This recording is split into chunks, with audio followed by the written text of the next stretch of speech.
Namaste and welcome to today's 10 p.m. show. And I've got Abhijit Iyer Mitra after a long time. In between, he wasn't well. Hello, Abhijit. Are you there? आदाब अर्ज़े सबकी अल्लाह की दुआ आप सब पे बरकरार रहे और राम लला की जय जय, राम लला की जय. So, we've had a pretty eventful. Are you keeping well now? Recovered fully? somewhat. It's typhoid is one of those truly horrible things where recovery is kind of here and there and not there, and someday it's there, someday it's not. But yeah, generally I'm well. Look, for this evening I'm good enough to be on the show. Okay. You're looking fairly bright today. So we have this 7.5 years of the Modi era, quote unquote. Of course, it's quite a big thing for some, not so big for others. And there is, of course, a third shade for which nothing else is good if they are not there. So between these three shades, today's job for us is to evaluate as objectively as possible the pluses and minuses of these 7.5 years of Modi. Of course, we recognize that not all people can be all good and nobody can be all bad either. So let's begin with the good one. So what do you think is the most stellar achievement of Modi during these 7.5 years? Quite a few things. Number one, we have a demand for Hindi, so you can go Hindi also. हाँ जी, तो जो अच्छे चीज काम जो मोदी ने किए हैं वो 3-4 होंगे. पहले तो जैसे कोविड को हैंडल किया था, बहुत ही अच्छा किया था. देखिए, कोई भी 100% राइट नहीं हो सकता है, पर जिन्होंने हैंडल किया था उनमें से जरूर हिंदुस्तान का जो हैंडलिंग था वो ऑलमोस्ट 99.99% देशों से बेहतर था. मैं कोई और देश नहीं सोच सकता जिसने हमारे से इतना भी बेहतर किया हो. तो ये नंबर 1 था. नंबर 2 जो इकोनॉमी का ये था, जनरली कोविड के टाइम पे वो काफ़ी ठीक से हैंडल किया गया. जो चीन था वो काफ़ी ठीक तरह से हैंडल किया गया. पहले एक हिकअप था जो वुहान के बाद फिर वो डोकलाम पे हुआ, पर उसके बाद सब कुछ डोकलाम के बाद वुहान हुआ और वुहान में डोकलाम पे कुछ रिवर्सेस हुए, पर उसके बाद इस बार गालवान में वो गलतियां फिर से नहीं हुई. और देखिए, आपको गलती करने का एक अवसर मिलता है, उसके बाद वही गलती रिपीट नहीं करने का है, और वो गलती रिपीट नहीं हुआ. काफी ठीक तरह से वो उसका समाधान तो नहीं किया गया, पर वो अच्छी बात है. लोग समझते हैं कि किसी चीज को समाधान ना करना खराब बात है, ये एकदम गलत बात है. कभी कभार जैसे जब आप खीर बनाते हैं ना, तो दूध को उबालते रहना पड़ता है. तो ये आपका ये नहीं है, ये आपका गर्म दूध नहीं है, ये खीर बनाना है. खीर बनाने के लिए ये सिचुएशन थोड़ा उबालते रहना पड़ेगा थोड़े दिन के लिए. तो वो भी अच्छा किया. ये बता दूं, मैं अपने व्यूअर्स को बता दूं कि खीर वगैरह और बाकी रेसिपी बनाने का काफी अच्छा अनुभव है अभिजीत को. हाँ, बिल्कुल.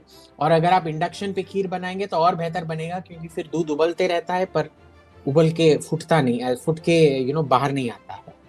तो ज़रूर अगर आप खीर बना रहे हैं, हम अपने मम्मी पापा को दिवाली के लिए प्लीज़ इंडक्शन कुकर ज़रूर खरीद के दें. वो बहुत अच्छा आपके लिए खीर बनाएंगी. फिर और क्या हुआ कि पाकिस्तान के साथ से 80-85% ठीक ही हुआ है, 15% कैन बी इम्प्रूव्ड. तो ये सब डिस्टिंक्शन या हाई डिस्टिंक्शन चीज़ें हो रखी हैं.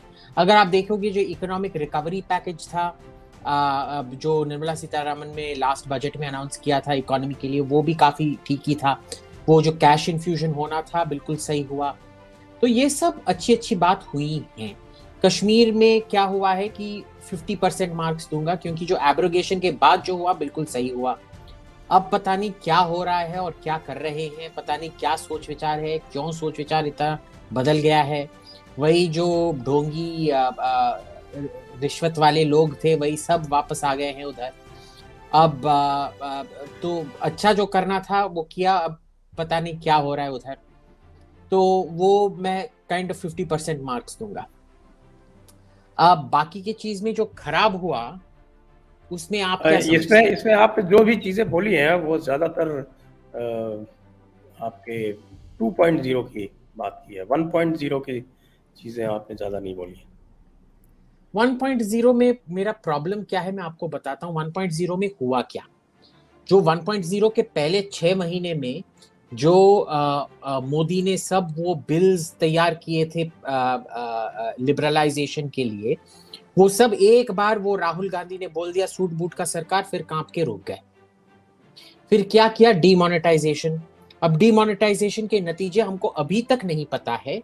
इस सरकार ने अभी तक एक व्हाइट पेपर नहीं निकाला है कि हमने ये सोचा था होगा, ये हुआ, ये सब सक्सेस था, ये सब फेलियर था।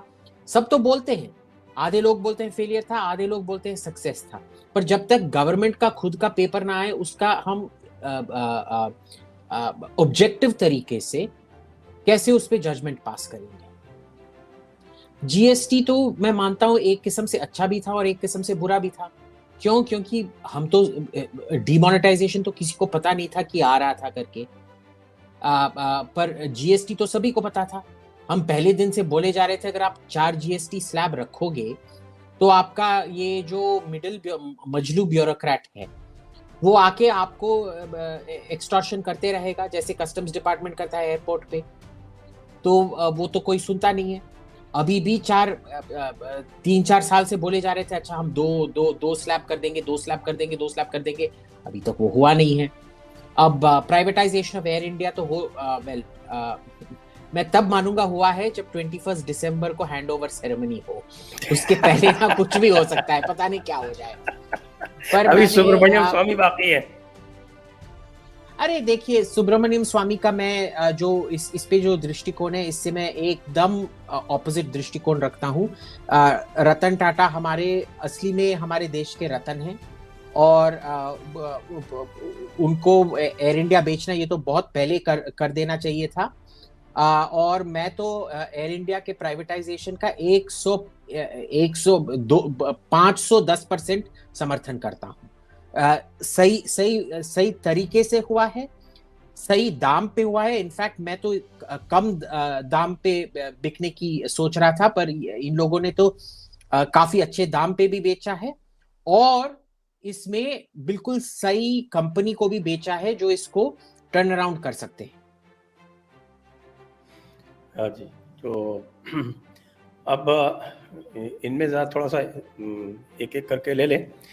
जैसे कोविड का हुआ, कोविड का मैं भी मानता हूँ, मैं आपसे पूरी तरह से सहमत हूँ कि कोविड का जो हैंडलिंग हुआ है, it could not have been better, and we have seen how everybody is floundered. It was some kind of an, बिल्कुल जिसको बोलते हैं अननोन एनिमी था, जिसके बारे में कुछ पता नहीं था, और सभी के सभी ब्लडर करते रहे हैं। आज भी आपको पता है कि चाइना में एक फिर से उसका वेरिएंट आया, चाइना में लॉकडाउन वापस लागू हो गया। तो इसलिए ये तो बिल्कुल मुझे लगता है कि 7.5 years का अगर बेस्ट पार्ट माना जाएगा, या can we put it as number 1 success? या I think we can put it as number 1 success. क्योंकि इसमें क्या है ना, जब कोविड जैसे, देखिए एक मॉडर्न सरकार में कभी ऐसे एक स्थिति कभी पैदा नहीं हुई है। जब से भारत स्वाधीन हुआ तब से ऐसी स्थिति पैदा नहीं हुई है। तो इसमें काफी सारे काम थे, एक देश को एक रखना, फिर देश को कोलैप्स से बचाना, हेल्थ और इकोनॉमी का बैलेंस, यानी अर्थव्यवस्था और जो हेल्थ है उसका बैलेंस रखना, वो सब मैं मानता हूं बिल्कुल सही तरह से किया गया था। थोड़े थोड़े हिचकिचाहट थे, जैसे कि सडनली आप अनाउंस कर रहे हो 2 दिन में हम लॉकडाउन कर देंगे, ठीक है, तो ये सब थोड़ा गलत था। पर ओवरऑल अगर आप देखेंगे सही डिसीजन लिए गए। देखिए, और अगर थोड़ी सी भी गलतियां हो, मैं ये जानना चाहता हूं कि किसने उसको पहले प्रिडिक्ट किया था। ये बोलना, ये बाद में जाके बोलना जब मियाँ बीबी ने शादी कर दिया, फिर 20 साल पहले बीबी को पता लगा कि उसके पति ने उस पे धोखा करके कोई और औरत के साथ घूम रहा है, फिर मम्मी आके बोलेगी हाँ बेटी देख मैंने तेरे से बोला था कि ये धोखेबाज है। ऐसे पॉलिसी नहीं होता है। पॉलिसी का जो एनालिसिस होता है वो ऐसे होता है कि जब वो डिसीजन लिया गया तब देखा जा सकता था क्या कि ये सब होने वाला है, और जो भी निर्णय लिए गए उस टाइम पे बिल्कुल मोर और लेस सही थे। लॉकडाउन करना सही था, शायद जिस तरीके से अनाउंस किया गया ठीक है ओके, बट जो किया गया सही था। जो माइग्रेंट लेबरर उनको ट्रांसपोर्टेशन नहीं मिला था वो ठीक नहीं था, पर उसके वजह से क्या लॉकडाउन को पोस्टपोन करना चाहिए था? बिल्कुल नहीं। तीसरा, जो ऑक्सीजन और इस सब के पैसा दिया गया था वो तो सितंबर को ही दिया गया था, स्टेट्स को दिया गया था, स्टेट्स ने कुछ किया नहीं। उसी टाइम पे सब स्टेट्स को बजट दिया गया था, सब स्टेट्स को बोला गया था कि भाई तुमको वैक्सीन खरीदना है तो खरीदो। ना ही तो स्टेट्स ने वैक्सीन खरीदा, ना ही तो उन्होंने ऑक्सीजन का कोई प्रबंध किया। और आप अगर प्रधानमंत्री के टाइमलाइन पे जाके देखेंगे, उन्होंने तो क्या अक्टूबर में बोला था सावधानी बरतिए, आप बहुत ज्यादा इसको लाइटली ले रहे हैं।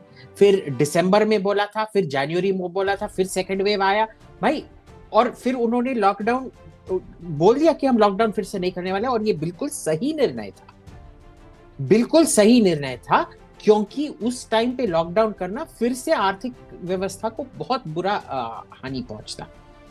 अब इसमें मैं जानता हूं कई लोगों के जॉब्स गए हैं, ये गए हैं, वो गए हैं, पर जितने जॉब्स गए हैं उनसे जो मृत्युओं की कमी हुई है, इन दोनों को अगर बैलेंस करके देखेंगे, मैं मानता हूं बिल्कुल सही निर्णय लिया गया था। तो ओवरऑल, और फिर जैसे स्केल अप हुआ, सभी ने बोला देखिए आपने अर्ली परचेस नहीं किया था, यानी कि जैसे कार का बुकिंग करना पड़ता है ना, आपको पता है कि महिंद्रा का एसयूवी 700 आ रहा है और आप 10 महीने पहले जाके बुकिंग करते हो महिंद्रा के शोरूम में, वैसे वैक्सीन का करना था। पर बिना किए ही कितना मार्च में आउटब्रेक हुआ था, मार्च अप्रैल तक, अप्रैल मई जून जुलाई अगस्त सितंबर अक्टूबर नवंबर, 8 महीने में सबको एक शॉट वैक्सीन लग गया है, ऑलमोस्ट सबको, बच्चों के सिवाय, वो ठीक है। बच्चों को वैसे भी अभी वैक्सीन देना नहीं चाहिए, अंडर उनको अफेक्ट नहीं करता है। तो अभी तक आप देखेंगे जो भी निर्णय थे, छोटे मोटे गलतियां कौन नहीं करता भाई, पर ओवरऑल देखेंगे बिल्कुल सही। और ये आई थिंक ये शाइनिंग एग्जाम्पल है जो मोदी ने बिल्कुल सही किया है। और देखिए, ये मैं समझता हूं कि कई लोगों ने अपने माँ बाप या रिश्तेदार खोए होंगे उसमें, और उनको बहुत ये उनके घाव पे नमक लगाने की तरह सुन रहा होगा, पर थोड़ा सा पीछे बैठ के हवा ले लीजिए, क्योंकि पॉलिसी एंगल से देखेंगे तो हमने अमेरिका से बेटर किया, जर्मनी से बेटर किया, यूके से बेटर किया, ऑस्ट्रेलिया से बेटर किया। तो आप रेट्रोस्पेक्टिवली पॉलिसी मत देखिए, जैसे हुआ मोर और लेस सही हुआ, पर ये आई थिंक सबसे बड़ी अचीवमेंट कह सकते हैं आप इस सरकार का। जी हाँ, और चाइना ने क्या किया कोई जानता नहीं, दैट्स नोबडी नोस। वो चाइना का तो पता नहीं कितने लोगों को खुद उन्होंने मार के जिंदा जलाया होगा वायरस को रोकने के लिए, वो सब तो इस देश में हो नहीं सकता है ना। करेक्ट।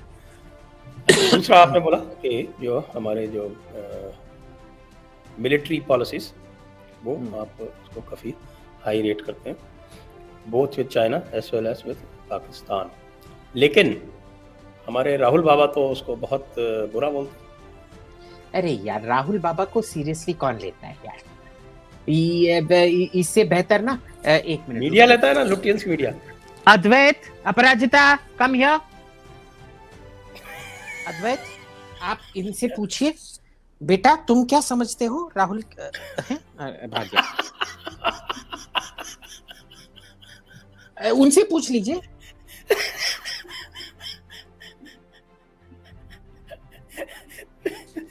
हाँ देखिए, अपराजिता आ गई। बेटी तुम हमारे मिलिट्री पॉलिसी के बारे में क्या समझती हो बच्ची? देखिए बहुत अच्छा समझती है ये। The moment you take the name of Rahul, these guys run away. हाँ, तो देखिए अगर आपको राहुल बाबा का नाम ही लेना हो तो आप मेरे से बता दीजिए ना, बस 500 रुपए पर प्रति घंटे का मैं अपने बच्चों अद्वैत और अपराजिता का, आप उनसे इंटरव्यू ले लीजिए, वो आपसे ये राहुल से बेहतर आपको टिप्पणी देंगे मिलिट्री पॉलिसी के बारे में। ये बकवास है, मैं ये बिल्कुल नहीं मानता हूँ। अगर आप देखेंगे ये जो इन्होंने पूरा का पूरा जो किया था डोकलाम में, उन्होंने बहुत ही स्ट्रांग स्टैंड लिया था। उस समय मैं एक ही हिंदुस्तानी था जो तिब्बत में था, तकरीबन डोकलाम से 100 किलोमीटर अंदर तिब्बत साइड में, एवरेस्ट बेस कैंप के पास। उधर से मैंने रिपोर्टिंग की थी, बीजिंग से मैंने देखा था उस टाइम कि भाई बीजिंग में उनको घबराहट होने लगी थी कि ये हिंदुस्तानी कर क्या रहे हैं, क्योंकि नॉर्मली जब हम ये करते हैं हिंदुस्तानी हट जाते हैं और हमको करने दे देते हैं। तो काफी स्ट्रांग स्टैंड रहा था, पर वुहान में जाके उसको थोड़ा वाटर डाउन किया और फिर चीनियों ने जो बनाना था उन्होंने बना दिया। पर हमको अभी पता है कि ये क्यों हुआ, क्योंकि ये जो भूटानी सुअर के पिल्ले हैं उन्होंने ये सब करवाया था। उनको तो आपने देखा ही है उनका प्रेस कैसे द्विमुखी चाल चलते रहता है, इधर आके उधर का राजा बहुत ये मोदी का ये सब करते रहता है, आके भजन कीर्तन गाते रहता है मोदी के सामने, पर उसका प्रेस जो उसने पालतू सुअर पालतू कुत्ते पाल रखे हैं भूटानीज प्रेस में, वो सब मोदी पे हमला करते रहते हैं। और आपने तो देखा ही था जब वो पता लगा हमको कि चीनी आर्मी भूटान के 9 किलोमीटर अंदर आके एक पूरा रिजर्व वाइल्ड लाइफ रिजर्व पे बैठा है, उनके इधर जो बैठे एम्बेसडर ने झूठ बोला था, उनका जो न्यूज़पेपर था वो सरासर झूठ बोले जा रहा था, भूटान से भी झूठ बोले जा रहे थे। तो देखिए जो डोकलाम में हुआ बहुत इंपॉर्टेंट है हमको समझना, वो हिंदुस्तानी टेरिटरी में नहीं हुआ था, वो भूटानी टेरिटरी में हुआ था। तो जो भूटान हमको करने देगा वही तो हम कर सकते हैं ना, हम जाके भूटान से बोल नहीं सकते भाई हम तुम्हारी सुरक्षा कर रहे हैं, पर अगर तुम खुद अपनी सुरक्षा नहीं करना चाहते हो हम क्या करेंगे। तो ये हुआ, पर फिर गालवान में बिल्कुल सही जो होना था, ठीक है बहुत बुरा हुआ कि हमारे 20 जवान मरे, पर जो हुआ वो सही हुआ। वो तो हमने जैसे मोदी ने बोला था ना अंदर घुस के मारा, वही हुआ था, हम घुस के मारे। उन्होंने पानी ब्लॉकेड करने की कोशिश की थी, हमने घुस के उसको ठीक है तोड़ नहीं पाए, पर कम से कम उनका साइकोलॉजिकल, उनका जो क्या कहते हैं उसको हिंदी में, साइकोलॉजिकल मेकअप, हाँ उसको हिंदी में क्या कहते हैं, उनका मानसिक संतुलन बिगाड़ दिया। हाँ मानसिक संतुलन बिगाड़ दिया। तो उसके 14-20 घंटे के अंदर उन्होंने खुद वो डैम खोल दिया। और ये क्यों इंपॉर्टेंट है, क्योंकि सबको समझना चाहिए जो गंगा जमुना ब्रह्मपुत्र ये सब जो हैं वो चाइना से ओरिजिनेट होते हैं। अगर चीन इसको लेके भाग जाता, बोलता कि देख हमने एक नदी को बंद कर दिया अब हम सारे नदी को बंद करेंगे, तो आपके पानी का क्या होता है? तो वो बिल्कुल सही किया उन्होंने। अगर आप देखेंगे बालाकोट में भी बिल्कुल सही किया, क्योंकि पहले पाकिस्तानी समझते थे ये अंदर आके नहीं मारेंगे, ये हम लैंड पे हमला करेंगे, और वो भी ये 100-200 सोल्जर लगा के जैसे उरी में हुआ था वैसे ही करेंगे। पर वो मिराज 2000 लेके कश्मीर के अंदर नहीं, पाकिस्तान के अंदर नॉर्थ वेस्ट फ्रंटियर प्रोविंस के अंदर जाके, खैबर पख्तूनख्वा के अंदर जाके बम से इनको मारना, वो काफी बड़ा ये था। उनका भी थोड़ा मानसिक संतुलन ये किया है। पर इसमें हैरानी की क्या बात है कि ये जो जितने अच्छे रहते हैं एक्सटर्नल सिक्योरिटी पे, वो आंतरिक सिक्योरिटी में उतना ये नहीं करते हैं।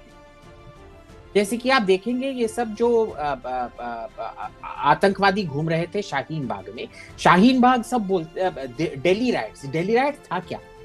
पहले सीलमपुर में इन्होंने राइट्स किया, फिर जब पुलिस ने आके अच्छी तरह से उन पे डंडा बरसाया, इन्हीं सीलमपुर राइट वाले वैसे छात्र तो नहीं कहूंगा, जो प्रोफेशनल छात्र रहते हैं जो 50 साल पे भी अभी बैचलर्स डिग्री या मास्टर्स डिग्री कर रहे होते हैं, उन्होंने आकर शाहीन बाग पे बैठ लिया और उसी में सब षड्यंत्र चल रहे थे। मेरी खुद की फ्रेंड जो थी वो गुंजा कपूर, उसको हॉस्टेज लिया गया। मेरा जो लॉयर है राघव अवस्थी, और उसको पीटा गया उधर, मैन हैंडल किया गया उधर। लाइव टीवी पे, इंडिया टुडे पे। तो ये सब हुआ है उधर।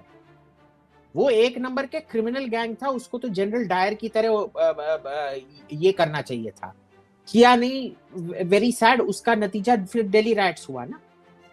भाई देखो, आपको प्रोटेस्ट करने का हर हक है, किडनैपिंग करने का हक नहीं है, लोगों को पीटने का हक नहीं है। जैसे ही वो हुआ था पुलिस भेजना था, आपको रोड ब्लॉक करने का हक नहीं है। और सुप्रीम कोर्ट तो पूरा का पूरा सोए जा रहा है। ये लोग मोदी बोलेंगे नहीं मैं कुछ नहीं, मैं क्या करूं। वो धृतराष्ट्र का ये होता था ना, वो महाभारत सीरियल में, मैं क्या करूं, ऐसे ही बैठ के ये किए जा रहे हैं। और आपको शाहीन तो पता बाग का है रिजल्ट ही, मेरे ख्याल से शाहीन बाग का ही रिजल्ट ये आपका फार्मर प्रोटेस्ट है, जो सीज ऑफ अरे दिल्ली। वो तो 100%। आपको तो याद है जब हम बात कर रहे थे उस टाइम पे, मैंने क्या बोला था आपसे, अगर शाहीन बाग टूटा नहीं गया, ये राइट्स होने वाला है। और राइट्स तो हुआ, और सभी बेचारे उस कपिल मिश्रा पे आरोप लगाए जा रहे थे, जबकि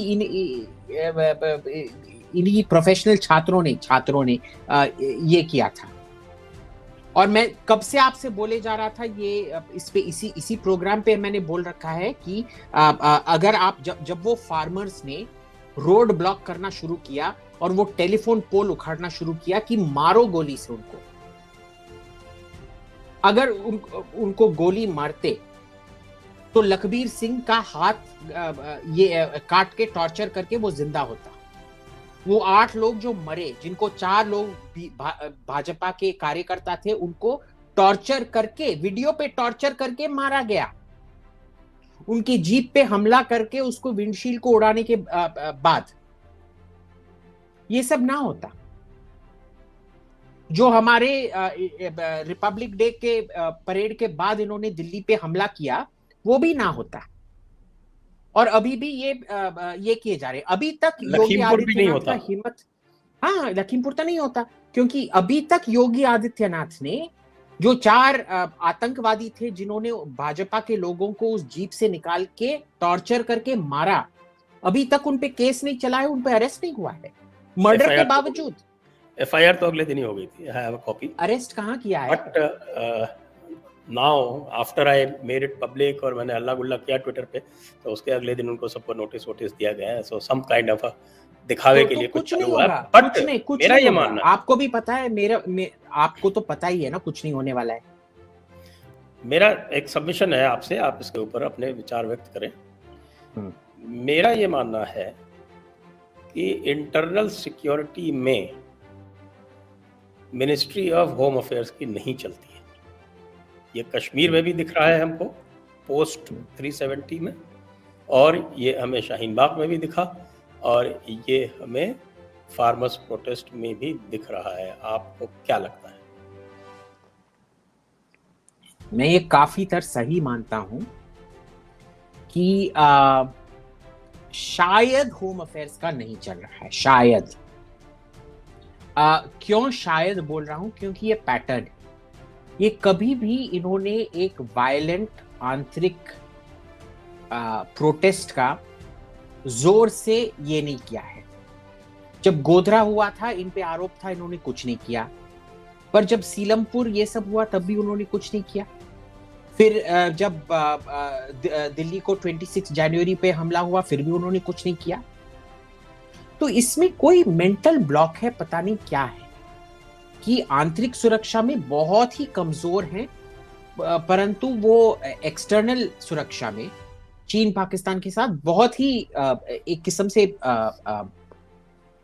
सही ये करते हैं। तो ये मेरे को समझ में नहीं आता है ये गेम क्या है, क्योंकि आप तो जानते ही कि आंतरिक और आंतरिक का ऑपोजिट एक्सटर्नल को क्या कहते हैं हिंदी में? बाह्य सुरक्षा या बाहरी और आंतरिक सुरक्षा में जो लिंकेज होता है, वो शायद ये समझ नहीं पा रहे हैं। पर क्या ये होम मिनिस्ट्री से आ रहा है या पीएमओ से आ रहा है, मेरे को अभी तक ये पता नहीं चल रहा है। क्योंकि जो होम मिनिस्टर ने जब 370 एब्रोगेट किया था, तो जो भी करना था एकदम सही किया था। जिन जिनको पब्लिक में आने से रोकना था रोका, मेथड भी सही किया उन्होंने, सब कुछ सही किया। अब क्या देख रहे हैं कि वही जो भ्रष्ट अधिकारी हैं, जो इस्लामी अधिकारी हैं, जो इस्लामिस्ट दृष्टिकोण के अधिकारी हैं, उन सबको पावर दिया जा रहा है। पता नहीं किन किन को सुन लिया जा रहा है। उन सबको छोड़ के जो जो नया क्रॉप ऑफ लीडर्स होना था, जो पीडीपी के ना हो और एनसी के ना हो, उनको जिन्होंने हमारी समर्थन की थी, उन सबको काट दिया गया है, पीठ पे खंजर मार दिया गया है। ठीक है ना? जो पीडीपी और नेशनल कॉन्फ्रेंस का पैसा निकालने का जो धंधा था, क्योंकि उधर ना नॉर्मली इंडिया में 2-3% का रिश्वत लिया जाता है, कश्मीर पे तो 10-20% का रिश्वत लिया जाता है। वो सबको रोका नहीं है, तो धंधा तो वैसे ही चले जा रहा है जैसे पहले था, यानी कि पीडीपी और एनसी का वही पैसा आ रहा है। आपने ठीक है गिलानी के बेटे को सरकारी नौकरी से निकाल दिया, पर जो रहबारे तालीम प्रोग्राम था जिसके अंतर्गत पीडीपी और नेशनल कॉन्फ्रेंस ने हजारों पे हजारों जो जमाते इस्लामी के टटपुंजिए थे उनको ये बना के अध्यापक अध्यापिका बना के स्कूल में भर्ती करके बच्चों का दिमाग में जहर घोला है 20 सालों से, उसको तो आपने बंद नहीं किया। तो जमाते इस्लामी पे बैन लगाया लेकिन अहले हदीस पे नहीं लगाया, ये देखिए तो यही मैं बोल रहा हूं ना, ये लोग सोचते नहीं है थ्रू एंड थ्रू। तो मेरे को पता नहीं, जिस फिनेस से 370 को हटाया गया सोच समझकर, जो उसके बाद हुआ है वो हम सोच समझ, और जो बहुत डीप सोच समझ होती है ना, वो हम देख नहीं रहे हैं। तो ये मिक्स्ड बैग है ना, इसमें कई सारी सक्सेस है, कई सारे फेलियर हैं। मैं इसमें आपका समर्थन करते हुए 2-3 चीजें कहूंगा, उसके ऊपर आप अपनी टिप्पणी दे सकते हैं। एक तो ये कि आपने जो बिल्कुल सही कहा कि जो करप्ट लोग थे, जैसे हम जयपुर डायलॉग की तरफ से पिछले 6-8 महीने से बशीर अहमद के विरुद्ध एक मुहिम चला रहे थे, क्योंकि हमें पता था ये क्या कर रहा है और कानों पे जू नहीं रेंग रही थी। अंत में सीबीआई ने कहा जाके कि साहब इसको हटाना पड़ेगा क्योंकि इसके खिलाफ एक और केस है, जबकि वो पहले ही रोशनी एक्ट में आरोपी था। उसके बाद भी उसको एडवाइजर बनाया, पहले उसको एक्सटेंशन दिया 1 साल का, फिर 2 साल उसको एडवाइजर बना के रखा। इसी तरह से जो वर्तमान में दूसरे जो हैं, जो फारूक खान साहब हैं, फारूक खान साहब 3 तलाक के आरोपी हैं, उनके विरुद्ध एफआईआर तक दर्ज नहीं हो रही है। फिर आपने शाह फैसल वाला देखा ही था, वो तो लीक हो गया और सोशल मीडिया पे हल्ला हो गया तो वो बच गया, वरना एक 2010 बैच का ऑफिसर जो था वो एडवाइजर बन के 1987-88 के ऑफिसर्स के ऊपर बैठने वाला था, एडवाइजर लग के कैबिनेट में। तो ये सब ये जो ब्रिलियंस है ये कहाँ से आ रही है? मैं जानता हूँ क्योंकि जो पिछले जो गवर्नर थे मुर्मू, मेरे साथी रहे हैं गुजरात में, वो होम सेक्रेटरी थे जब मैं यहाँ होम सेक्रेटरी था, तो बहुत अच्छा काम कर रहे थे। उनको अचानक से किक अप कर दिया गया और उसके पीछे बहुत सारी चीज़ें हैं। हमारे मित्र, आप अगर हमारे जयपुर डायलॉग्स में जावेद इकबाल साहब सुनते होंगे तो वो बहुत सारी चीज़ें बताते हैं, बिल्कुल सही निकलती। हाँ, जावेद इकबाल तो he is almost 100% right. Yes. तो अब ये जो जिहाद का 70 साल तक इन्होंने देखा कि ये जिहाद का दिल और दिमाग जीतने का प्रयास करते रहे, और आप भी जानते हैं कि जिहाद का दिल और दिमाग जीता नहीं जा सकता। बिल्कुल, ये कहते हैं एक इन्होंने अच्छा एक स्टेप लिया और वापस दिल दिमाग जीतने में लग गए। देखिए, ये दिल दिमाग जीतना ये एक मूर्खता का, वो आपको बीरबल अकबर की कहानी पता है ना, जब अकबर ने बोला मेरे देश में 10 सबसे बड़े महामूर्खों को ढूंढ के निकालो। बीरबल ने 7 ढूंढ निकाले, फिर 8वां उसने देखा कि एक बंदा जहां रात हो गया था और जहां रोशनी था वहां किसी चीज को ढूंढ रहा था।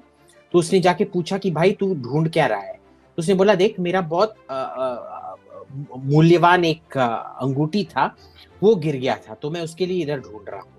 तो बीरबल ने पूछा, अच्छा वो इधर गिरा था? नहीं नहीं, वो उस पेड़ के नीचे गिरा था। तो इधर क्यों ढूंढ रहे हो? क्योंकि यहाँ रोशनी पड़ रही है। तो वैसा वाला ये जो करतूत करते हैं ये लोग, एक्सक्यूज मी, ये कहानी अगर आप सुनेंगे ना, तो यही चीज ये लोग कर रहे हैं हार्ट्स एंड माइंड्स का।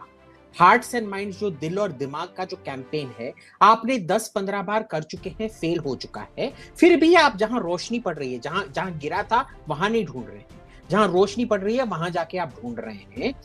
और ये वाले कहते थे ना, वो क्या जी, ये जनरल नॉर्मन श्वार्ट्जकॉफ जो एक अमेरिकन जनरल थे, वो बोलते थे कि भाई ये दिल और दिमाग कुछ नहीं होता है। मैं थोड़ा सा आपके अनुमति से थोड़ा एक अश्लील लफ्ज इस्तेमाल करूंगा। उन्होंने बोला था, when you grab them by the balls, their hearts and minds will follow। यानी कि जब आप उनके टट्टों को पकड़ के कुचालोगे ना, तब उनका दिल और दिमाग अपने आप तुम्हारा हो जाएगा।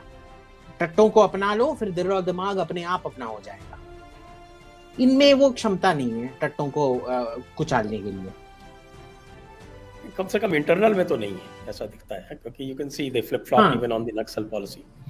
नक्सल पॉलिसी सबसे बड़ा जो हम कहते हैं, जब एक्सटर्नल और इंटरनल का एक इंटरफेस होता है, जब स्टरलाइट के ऊपर ये क्रिश्चियन मिशनरीज ने अटैक करवाया था, हमारे कंट्री की जो कॉपर इंडिपेंडेंस थी वो कॉम्प्रोमाइज करा दी, उस पर ये जब सरकार कुछ नहीं बोली, तो even at that time, that was during Modi 1.0, लेकिन even at that time I was quite alarmed कि इतनी बड़ी। अरे आप देख लीजिए, जो इसमें तो छोड़िए, खुद अपने जो पार्टी के सदस्य हैं उनको बचा नहीं पा रहे हैं ये लोग। बंगाल में क्या हुआ था, कितने लोग मारे गए थे, कितने भाजपा के महिलाओं को का बलात्कार किया गया था। एक चूचू किया इन्होंने, एक ट्वीट निकाला इन्होंने, एक ट्वीट भी नहीं करी। पर शबाना आजमी के नाक टूटने का इनको बहुत अफसोस था। अब क्या करेंगे? ये एस्ट्रिक्स और ऑबेलिक्स में एक जोक है ना कि history would have been different if Cleopatra's nose had been shorter. यानी कि अगर जो इजिप्ट मिस्र की जो रानी थी क्लियोपैट्रा, क्या कहा जाता है कि उनका जो नाक था वो बहुत ही लंबा था, और बोलते हैं कि अगर उनका नाक थोड़ा सा छोटा होता तो इतिहास ही बदल जाता, कि मार्क एंटनी और जूलियस सीजर उनके लिए फंसते नहीं, और वो जो रोम में जो सिविल वॉर हुआ वो नहीं हुआ होगा, ऐसे ऐसे करके जोक है। शबाना आजमी के नाक के बारे में मैंने कभी ये जोक सुना नहीं है, पर क्लियरली शबाना आजमी का नाक is more important then Bhajpa सदस्यों का जिंदगी और भाजपा के सांसदिकाओं का बलात्कार उनके लिए इम्पोर्टेंट नहीं है। अब मैं क्या करूं? ऐसा पार्टी है, ऐसा लीडर है। जो भाजपा के समर्थक हैं वो ये कहते हैं कि ये जो भी इंटरनल सिक्योरिटी के जितने भी मैटर्स हैं जो हम लोगों ने चर्चा की जिसके ऊपर, उसमें जानबूझकर कार्रवाई न करना एक मास्टर स्ट्रोक है। देखिए, इनको तो मास्टर स्ट्रोक हर चीज में लगता है। कल अगर कोई इसमें जाके, वैसे उनका अकल तो राहुल गांधी की अकल से बेहतर है। बेटा फिर से मैं बुलाता हूँ, ये जो मास्टर स्ट्रोक वाले लोग हैं ना, अद्वैत, अपराजिता, कम हियर बेटा।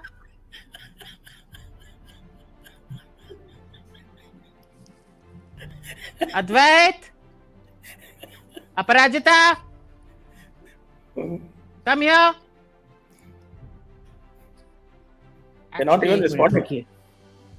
उनको पता है ना, ऐसे ये मास्टर स्ट्रोक उल्लू के पट्टों से बेहतर है कि वो बैठ के अपना हड्डी पे चबाते रहे। एक मिनट रुकिए, मैं किसी और को बुलाता हूँ, वो आपको बहुत एक्सपर्ट टिप्पणी देंगे। एक 10 सेकंड रुकिए इस जरा।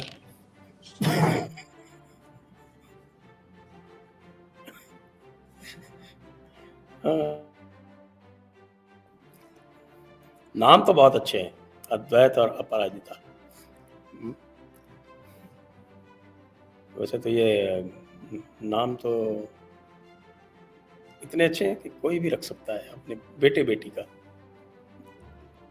लेकिन अगर आप अभिजीत से पूछेंगे तो वो कहेगा कि ये उसके बेटे बेटी हैं, इसलिए आप सोच के पूछिएगा सवाल। अब किसको लाने गए हैं अभिजीत जी मुझे पता नहीं, लेकिन जो भी होगा, मुझे लगता है मास्टर स्ट्रोक वालों की शामत आने वाली है बहुत कस के। अच्छा, ये है मेरी बेटी अलमेलू। अलमेलू है तमिल में लक्ष्मी का नाम। अला माने अच्छा। लोटस, मेलू माने जो लोटस के ऊपर रहती है। हम्म। तो इनसे पूछ लीजिए, बेटा अलमेलू तू क्या समझती है बेटा, ये मास्टर स्ट्रोक है क्या? वो ये देख लीजिए।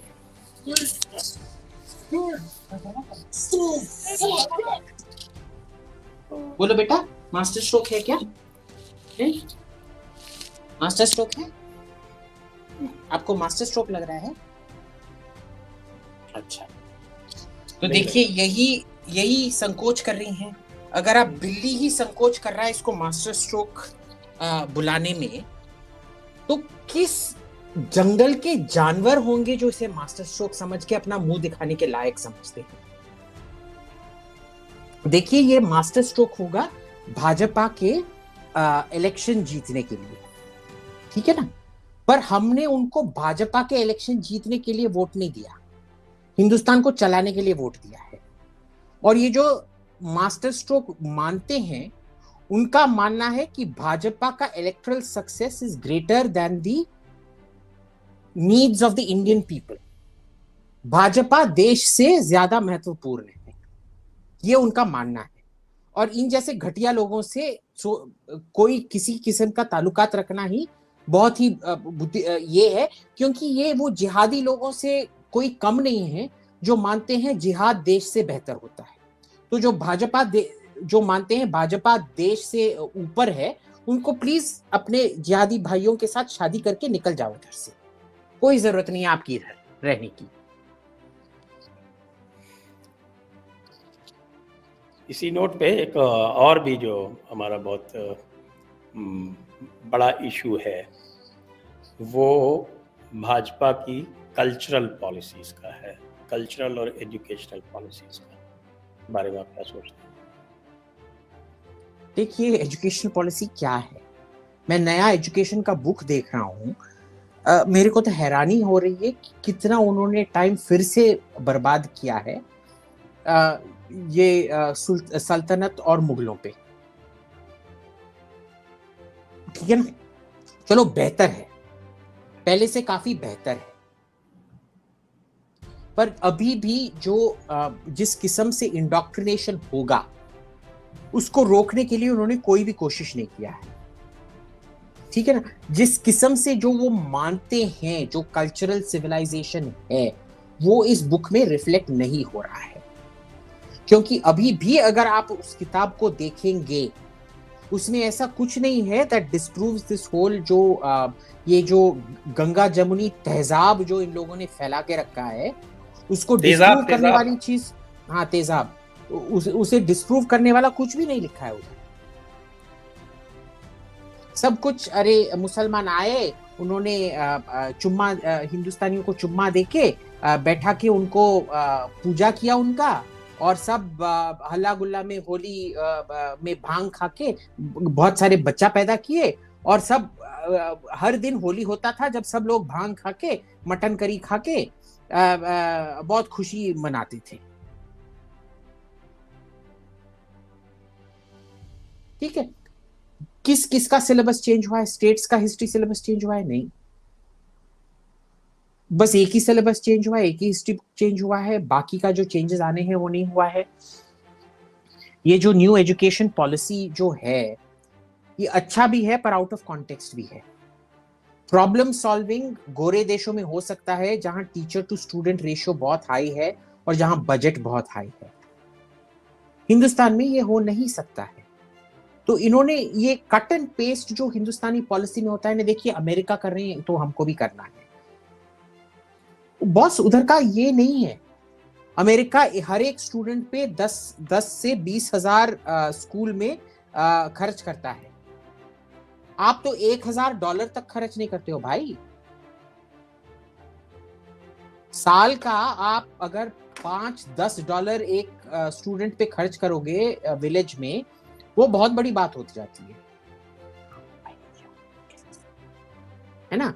तो इसमें बहुत सारे प्रॉब्लम्स आ जाती हैं जो ये लोग सोच नहीं पाते हैं कि क्या हो रहा है करके। ये 5 स्टार में जाते हैं, ये अंग्रेजी बोलने वाले सूट बूट पहन के आ जाते हैं, उनको सुनते हैं, जो भी बकवास बकते हैं वो उसको मानते हैं कि भाई सूट पहना है, अंग्रेजी पहना है। ये इंफीरियरिटी कॉम्प्लेक्स जो इस सरकार में है ना, भाजपा में अगर आप देखेंगे ये इंफीरियरिटी कॉम्प्लेक्स बहुत ज्यादा है। क्यों है? मेरे को क्या पता। ये आईएएस ना ज्वाइन करने की जो उनकी अभिलाषा है, टूटी हुई अभिलाषा, शायद उसका नतीजा है कि वो समझते हैं कि अरे देखो वो कितना सुंदर अंग्रेजी बोला था, वो आईएएस बाबू है या आईएएस बाबू का बेटा है, ऐसा होना चाहिए। क्यों? हिंदी में कोई कमी है क्या एक्सप्रेशन के बारे में? नहीं ना। तो जो सब बोल रहे हैं ये जार्गन इकट्ठा करना, बज़वर्ड्स जो है, ये बज़वर्ड्स के बहुत ये है, स्लोगनियरिंग बहुत ज्यादा करते हैं, काम बहुत कम करते हैं। अब इसका कुछ हो नहीं सकता है, जो है सो है। जो इनका जो घाव लगे हैं जब ये बच्चे थे, जो सॉरी मेरी बिल्ली बहुत नटखट है, इसको मैं क्या इसको इस तरह से समाप्त कर सकते हैं, तो आप कह रहे हैं इसको कि Modi is very insecure with political people but very comfortable with bureaucrats, तभी किसी अश्विनी वैष्णव को उठा के सडनली रेलवे मिनिस्टर बना देते हैं। या देखो ब्यूरोक्रेट्स तो आपको भी पता है, आप तो खुद ब्यूरोक्रेट रह चुके हैं और मेरे माँ बाप दोनों ब्यूरोक्रेट रह चुके हैं। आपको तो खुद ही पता होगा कि उनमें से 2-3% जेन्युइनली बहुत इंटेलिजेंट होते हैं, बाकी के 97% उनसे बेहतर है कि आप मेरे अद्वैत बच्चे का इंटरव्यू ले लें। अद्वैत बेटा जरा इधर देखो बच्चे, अद्वैत, अच्छा इधर है, बिस्तर पे पड़ा हुआ है। बेटा जरा ओपिनियन देना बेटा, आईएएस ओपिनियन। वो अद्वैत आईएफएस ऑफिसर है, तो उनसे पूछ लीजिएगा। तो this seems to be getting reflected. और दूसरा जो थिंक टैंक है भाजपा का, वो है आरएसएस। तो वो आजकल सेम डीएनए थ्योरी प्रपोज कर रहा है, उसके बारे में आप क्या सोचते हैं? देखिए आरएसएस को मैं इस पे गिल्टी बिल्कुल ही नहीं मानता हूँ, क्योंकि पहले तो वो बहुत अच्छे इंसान हैं। जब भी मैं उनके साथ इंटरेक्ट किया है, वो बहुत ही इनसिक्योर लोग नहीं हैं, एक सॉर्ट ऑफ मीन सोच विचार ये सब नहीं है। वो हमेशा अपने आप को बेहतर बनाने की कोशिश करते हैं, पर उनका प्रॉब्लम क्या है कि वो आपके नेबरहुड अंकल की तरह है। बेटा जब तुम गाड़ी पार्क करके ऊपर जा रहे हो ना, बेटा शादी क्यों नहीं किया, 40 साल हो गए तुम्हारे, शादी क्यों नहीं किया, ये करो, मम्मी को नमस्कार करना चाहिए, मम्मी से झगड़ा नहीं करना चाहिए, भाई बहनों के साथ प्रॉपर्टी डिस्प्यूट वो सेटल कर दो। वो बहुत ही किस्म के, उनको क्रिटिसाइज करना मेरे को इसलिए अच्छा नहीं लगता क्योंकि वो जेन्युइनली अच्छे लोग हैं, और उनका सोच विचार जो है वो एक किस्म का बहुत ही idealistic है। I am fine with idealism. I am not fine with insecurity and mediocrity. The RSS is idealistic. The BJP is a haven of mediocrity and insecurity. And that is the difference. Okay. पर आप अगर देखेंगे RSS का तो हमेशा से ही यही सोच विचार होते आए, बहुत दिनों से यही वाले उनका सोच कभी इससे डिफरेंट नहीं हुआ है। जब से मैं जानता हूं वो यही किए जा रहे हैं। नहीं खैर चलिए, आरएसएस के बारे में हम कभी और डिस्कस कर लेंगे, that is basically not related to the government. Foreign policy के बारे में आप क्या सोचते हैं कि फॉरेन पॉलिसी में इतना सब होने के बाद, एक्सटर्नली इतने स्ट्रॉन्ग स्टेप्स लेने के बाद भी जो basic impulses of foreign policy हैं उसमें कोई चेंज क्यों नहीं दिख रहा है? देखिए चेंजेस ज्यादा तो हुई हैं नहीं, वो और होंगे भी नहीं जब तक आप एक पॉलिटिकल एग्जीक्यूटिव को पॉलिसी बनाने को नहीं बोलोगे। जब तक आपको बाबू का सरकार रहेगा, आप बाबू को ही सुनोगे, तो चेंज कैसे आएगा आप बताइए। आपको याद है यूपीए ये एनडीए 1 में जो मोदी 1 था, उसमें बहुत बात हो रही थी कि हमारे पास 720 डिप्लोमेट्स हैं, इसको बढ़ाना चाहिए बढ़ाना चाहिए। अब एक्चुअली मोदी 2 में कम हुआ है, वो भी नहीं कर रहे। तो जो बाबू कहते हैं वो वही सुनते हैं, और यही खुद अपने इलेक्टोरेट को भी नहीं सुनते हैं। हमारे लिए तो राम नाम सत्य है, उनके लिए बाबू नाम सत्य है। जैसे पाकिस्तान के बारे में ले रहे हैं, पाकिस्तान के बारे में we keep doing the same thing. हमें पता है पाकिस्तान क्या करेगा। मैंने अभी यही बात की बहुत सारे लोगों से, डिप्लोमेट से बात की, फॉरेन पॉलिसी एक्सपर्ट से बात की, और ख़ास तौर से डिप्लोमेट्स और मिलिट्री ऑफिसर से बात की। पाकिस्तान के बारे में जो फंडामेंटल अंडरस्टैंडिंग आनी चाहिए वो उनका जो इस्लामिक नैरेटिव है उससे आनी चाहिए। उसके बारे में ये बात ही नहीं करना चाहते। They just don't want to talk about it. पर I was उनको surprised to इस्लाम के find, बारे में भी पता है क्या? आपको मैं तो मैं पता है, बताता we हूँ, had this उनका जो discussion. है आपने पढ़ा होगा शायद, you must have read it. Brigadier SK. Malik का जो कुरानिक कॉन्सेप्ट ऑफ वॉर है, जो काकुल एकेडमी में पढ़ाया जाता है, which is almost like their official war doctrine. Correct. वो हमारे यहाँ अवॉइड किया जाता है क्योंकि उससे सेकुलरिज्म खतरे में पड़ जाता है। And that is the reason that they do not recognize Pakistan as an abnormal nation, और उसको नॉर्मल नेशन स्टेट की तरह ट्रीट करते हैं। ये सोचते हैं कि साहब के ये जैसे नॉर्मल नेशन स्टेट्स के साथ में संपर्क होता है, बातचीत होती है, उस तरह से हो सकता है। And because of that they keep repeating those same mistakes. They do. And इसमें आप एक और देख लीजिए, ये क्यों, why do they keep repeating those same mistakes. ये अगर आप 1950 में, मैं समझता हूं जो सबसे इंपॉर्टेंट पेपर था जो हिंदुस्तान के बारे में कभी लिखा गया है, शायद वो हमारे लिए वेदों भगवत गीता से भी ज्यादा महत्वपूर्ण था, वो था एक छोटा सा पेपर। उसको लिखा था एक ब्रिटिश डिप्लोमेट, ब्यूरोक्रेट, उसका नाम था sir Ivor Jennings. 1952, it is called constitutional problem, 1950 constitutional problems in Pakistan. उसमें एक बहुत ही इंपॉर्टेंट, जो अंग्रेज बहुत एस्ट्यूट होते हैं एक एनालिसिस में इन अ सेंस, उधर लिखा गया था, as of 1950 the net difference between India and Pakistan is not that one is Hindu and the other is Muslim. It is that in one the army runs the state and in other the bureaucrats run the state, and they will hang, I quote, each of these institutions will hang around their country's neck like a hangman's noose. जो पाकिस्तान के लिए army है वो हिंदुस्तान के लिए IAS है, और जो पाकिस्तान के नेक में जो फांसी का फंदा जो आर्मी है, वो हिंदुस्तान के नेक में उसका ब्यूरोक्रेसी है, बाबूडम है, फांसी का फंदा है। तो ये सत्य है। अगर आप इन्हीं लोगों को सुनते रहोगे तो भाई करो, अब क्या करना है। जैसे किसी महान भाजपा के नेता ने बोला था, ये भाजपा का सरकार नहीं है, ये आईएएस आईएफएस का सरकार है जिसे बाहर से भाजपा का समर्थन, भाजपा सपोर्ट कर रहा है। ओके।